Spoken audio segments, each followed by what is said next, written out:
राजेंद्र नगर के coaching centre के basement में 3 छात्रों की डूबने से मौत के बाद प्रशासन जागा है। यहां रविवार देर रात तक करीब 13 कोचिंग सेंटर सील किए गए हैं।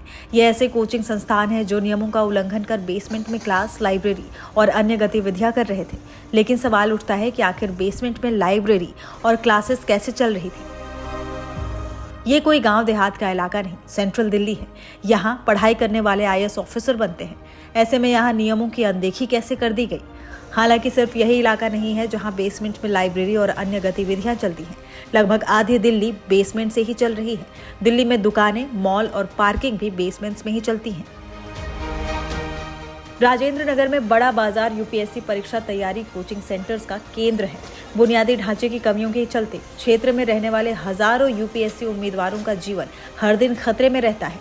यहाँ bureaucrats library, Usha library, Vajiram library, Durga library, Shri Ram library और पेज वन लाइब्रेरी समेत कई लाइब्रेरी इलाके में रेजिडेंशियल बिल्डिंग के बेसमेंट में है। बताया जा रहा है कि इस इलाके में लगभग 150 छोटी बड़ी लाइब्रेरी इमारतों के बेसमेंट में चलती हैं। इन लाइब्रेरी में हजारों छात्र रोजाना आते हैं। ऐसे में आने वाले समय में कब कोई हादसा हो जाए कहा नहीं जा सकता। राव कोचिंग सेंटर के IAS स्टडी सर्कल ने शुरू में दावा किया कि बाढ़ वाले बेसमेंट में केवल स्टोर की जगह थी। हालांकि आगे की जांच और शवों की बरामदगी से पता चला कि बेसमेंट का इस्तेमाल लाइब्रेरी के रूप में किया जाता था। साथ ही इंस्टीट्यूट के सदस्यों के लिए एक कमरा भी था। MCD ने नियमों का उल्लंघन करने वाले कोचिंग केंद्रों के खिलाफ कार्रवाई भी शुरू कर दी है।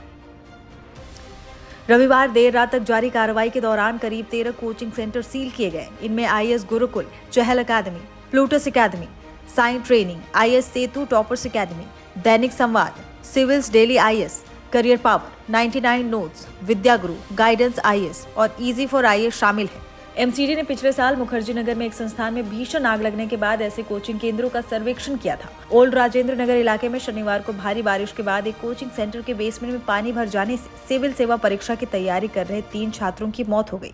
MCD के अनुसार संस्थान के मालिक की तरफ से सुरक्षा उपाय सुनिश्चित करने में घोर आपराधिक लापरवाही पाई गई है, क्योंकि बेसमेंट में स्थित लाइब्रेरी अवैध रूप से संचालित किया जा रहा था और इसमें केवल एक ही प्रवेश और निकास द्वार था, जो बायोमेट्रिक आधारित था और पानी के चलते बंद हो गया था। एक अधिकारी ने बताया कि यदि बाहर निकलने का रास्ता खुला होता तो छात्र बच सकते थे।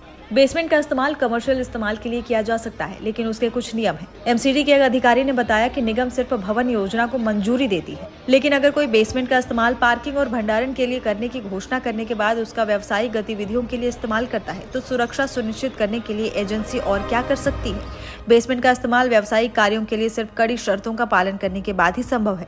नियमों के मुताबिक बेसमेंट जहां बना है वहां का क्षेत्रफल कम से कम 1 हेक्टेयर होना चाहिए।